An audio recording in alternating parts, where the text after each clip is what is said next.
Welcome back to Tightly Packed TV, live from Interpark. After Jan Miles Andresen just looked at one of the big trends, e-commerce and packaging, we are going to look at another now. We are going to look at sustainability, because sustainability is the new standard for Syntegon. And I am joined by Thorsten Sauer, Director of Sustainability at Syntegon. And that's the topic we're going to talk about today. Thank you so much for joining us. Yeah. Julia, thank you so much for having me. So, here we are again. Finally, a physical show, which is so important for us as machine manufacturer and for our customers to show the equipment we have. Yes, let's start with that maybe. How often have you been to Interpark, and what is the importance of you and for Syntegon to be here again? Yeah. I've been here personally maybe 4 or 5 times, last time 6 years ago, and it's so good to be back, to show our equipment, to have a touch and feel, and so real person, and talk to the people, to our customers in real life. Touch and feel is already a good, keyword. You brought us some examples of your packaging, of your materials, which we will take a closer look at in a minute. I've already said the topic we want to talk about today is sustainability. It's one of the big trends, not only in the packaging industry, but probably in everything right now. Why is it so important? Also for machines, because maybe sometimes we talk about it more looking at the end of life of a packaging, but you have to think about it when developing a machine already. Yeah. First of all, I would like to do a recap. What has changed when we came here 3 years ago on a virtual show? What has changed since? And I would like to highlight 3 aspects. First of all, technology. You walk around the show and you are impressed how much has developed in terms of technology. Not only for Syntegon, of course, but also for the other machine and material specialists who have been developing and have developed so many different solutions which customers can finally choose from. Secondly, let's look at regulations. And also there we see a very good trend for us, because finally the EU has come up with a regulation which will be binding, which will be concrete, and which will be detailed, making it much easier for our brands, for our customers to make a final choice. And what's more important, and thank you, Julia, for asking this, what is important for us is that sustainable projects have gotten out of the corner. While we were focusing on lighthouse projects 3 years ago, now there's a much broader application, and sustainable projects are now even getting to blockbuster projects, blockbuster products on the market. You finally see the products on the shelf, and it's not only a few, it's taking a brighter view. Let's go into detail about that. What specifically has changed when looking at sustainable packaging? What effects have you seen? Yeah. So the major effect I want to say, Julia, and that's again a good question, is when you go into a broader view, the sustainable solution must work for many different products. So you cannot make a choice, so it must work for smaller companies, it must work for bigger companies, it must work for different regions with different end-of-life structures for the product, like recycling or for the compostable solution. So there will be many different applications. So the one-fits-all approach we had in the past is not working any longer. The same product might be packed in different materials depending on the region. Some might ask for paper, like in Europe, or a compostable solution in Asia, or plastic in the US. On the other hand, because the packaging material must be designed and specific for the product needs, the same machine might need to run different materials. One product might allow a paper package, where another with a high barrier requirement might still be wrapped in plastic. Obviously, the demands of your customers have changed as well. Is there a specific trend when looking at sustainable packaging, or something that your customers are asking for specifically? Yeah, of course, customers have to look at various aspects. First of all, what they want to maintain is product protection, which is key. You don't want to spoil your product, you want to deliver a good product to the market. So there must not be any compromises on product protection. But secondly, looking at efficiency, we are all producers, but we are also end consumers. We don't want to pay more when we go to the supermarket. So the sustainable solution must also be affordable. So cost matter, efficiency matter. So the solution we provide must of course protect the product, might answer the marketing aspects, but also run on the machine with the same speed the customers enjoyed with plastic, and must also work with materials which are affordable to the market. Like I already said, you did bring us some examples. Maybe can you pick out a few and tell us more about them, tell us how they are very innovative and sustainable? Yeah. Let's catch on the last point when we say efficient material. So look at this flimsy material. So this is a fully recyclable PE structure. But what is specific for it is it's very thin. So it is sustainable, but it saves cost at the same time, making it a very attractive solution for our customer.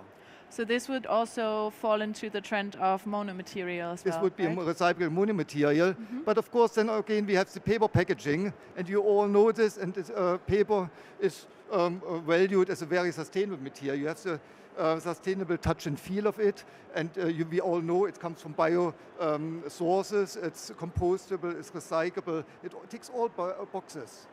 But what is also important, customers can tell it's a sustainable material, which is not always possible with plastic. It's very hard to tell a bad plastic from a good plastic.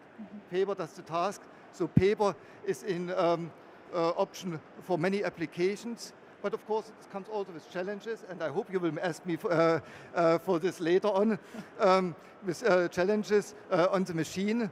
And of course, it's limited in product protection with a barrier.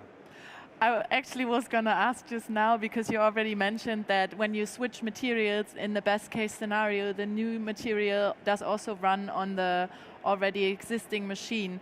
How do these products maybe fall into that, or where are the challenges there, and how are you meeting these? Yeah, Julia, thank you. I will grab the chance now. We all know paper, and we all know it's different from plastic. While you can pull and stretch plastic very easily, that doesn't work with paper so easily. Paper is stiffer, has less tear resistance, it's prone to wrinkling. So this is something which needs to be overcome into the machine. So one major challenge for the paper processing on a machine is folding the paper without tearing and wrinkling. Therefore, we developed and innovated new forming shoulders, as we call them, forming equipment to form a paper pouch as a bag, or as you can see here, as a bar pack with the speed customers use for plastic. So paper, yes, has some challenges, but these challenges can be overcome in our machines. I also saw that you brought us some blister packaging, which is paper, I guess, on the front, but then this part feels like it might be a plastic coating.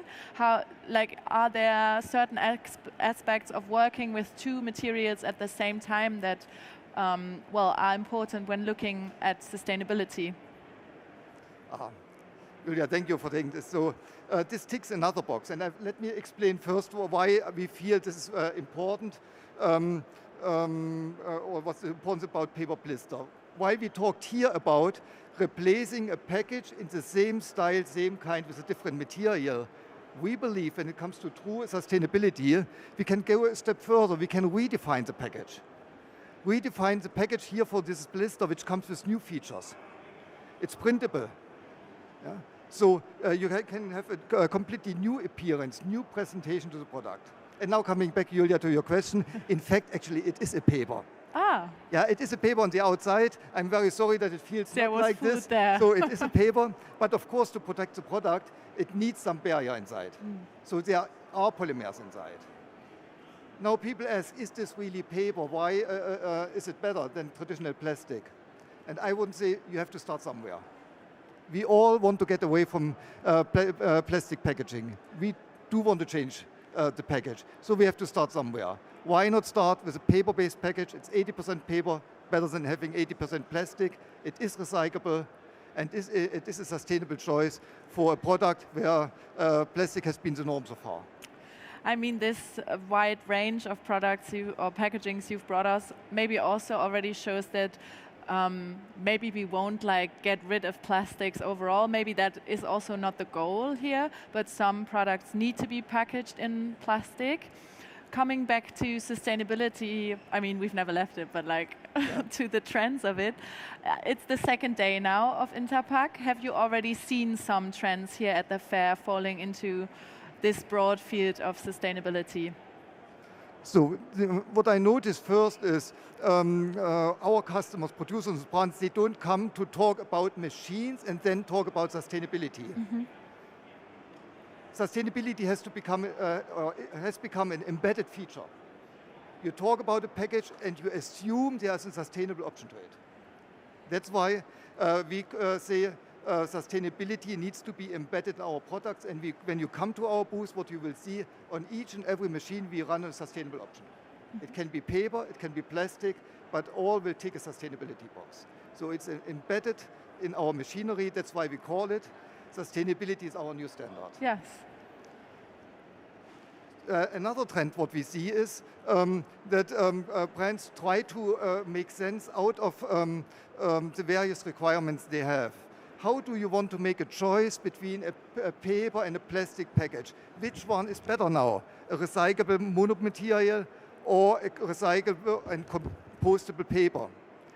That's why what we see that many brands and customers look at the CO2 footprint, actual CO2 footprint of this package. And there's also some challenge we took on.